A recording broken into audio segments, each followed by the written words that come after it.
আপনি কি কখনো অনুভব করেছেন যে আপনার জীবনে সব কিছু আছে অথচ কোনো কিছুই ঠিক নেই?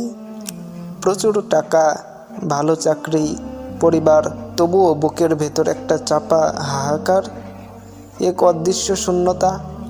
আমরা প্রতিদিন কত কিছু নিয়েই না ভাবি, ভবিষ্যতের চিন্তা, ক্যারিয়ার, সমালোচনা, মানুষ কি ভাবলো। কিন্তু আমরা কি একবারও ভেবে দেখেছি আমি কে, আমি কেন এখানে এসেছি? আজকের এই ভিডিওতে আমরা খুবই সাধারণ কিন্তু গভীর কিছু বিষয় নিয়ে চিন্তা করব।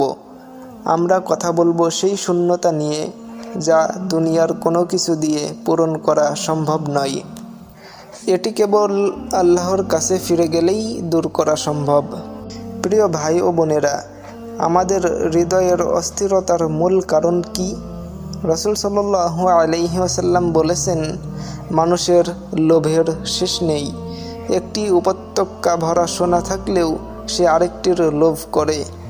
আমরা আজ দুনিয়ার চাকচিক্যের পেছনে ছুটছি, কিন্তু মনে রাখবেন, এই দুনিয়া কখনো স্থায়ী থাকার জায়গা নয়। সব দুঃখের মূল এই দুনিয়ার প্রতি অত্যাধিক আকর্ষণ। সব দুঃখের মূল এই দুনিয়ার প্রতি অত্যাধিক আকর্ষণ। আমরা যখন কারো ওপর অভিমান করি, কেউ আমাদের ঠকায়, আমরা ভেঙে পড়ি। কিন্তু কেন? কারণ আমরা সৃষ্টির কাছ থেকে সৃষ্টির স্রষ্টার মতো ভালোবাসা আশা করি।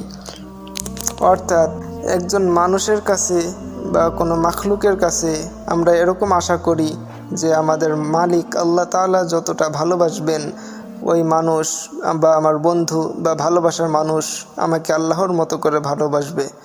কিন্তু আল্লাহ তাআলা চান আমরা যেন সরাসরি তার কাছেই আমাদের দুর্বলতাগুলো নিই।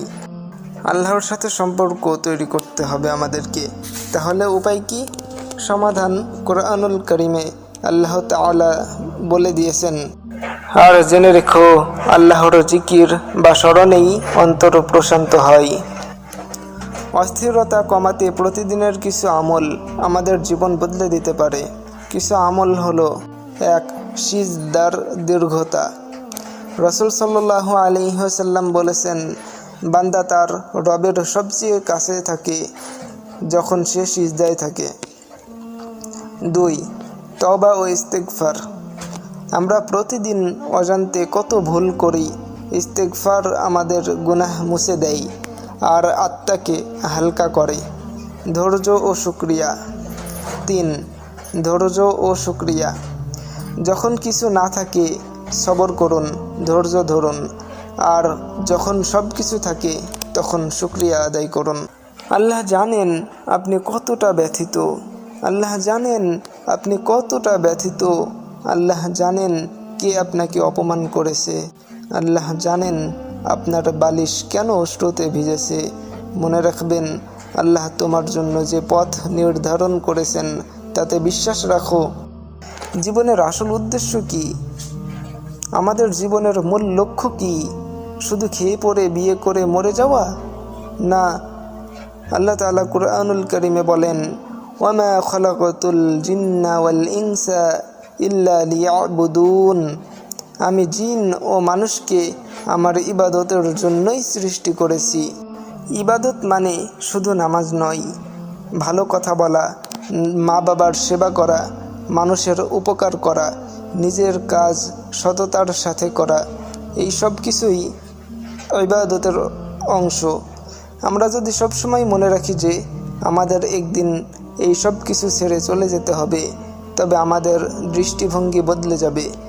আসুন আজ থেকে প্রতিজ্ঞা করি, অন্যের সমালোচনা না করে নিজের দোষগুলো খোঁজার চেষ্টা করব, ভালো কথা বলবো, নয়তো চুপ থাকব।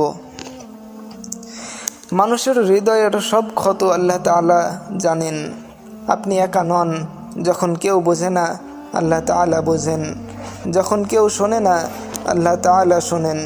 আসুন জীবনের এই অস্থিরতা দূর করতে আমরা আমাদের প্রভুর দিকে ফিরে যাই। হে আল্লাহ, আমাদের অন্তরকে আপনার ভালোবাসায় শান্ত করে দিন। আমাদের ভুলগুলো ক্ষমা করে দিন।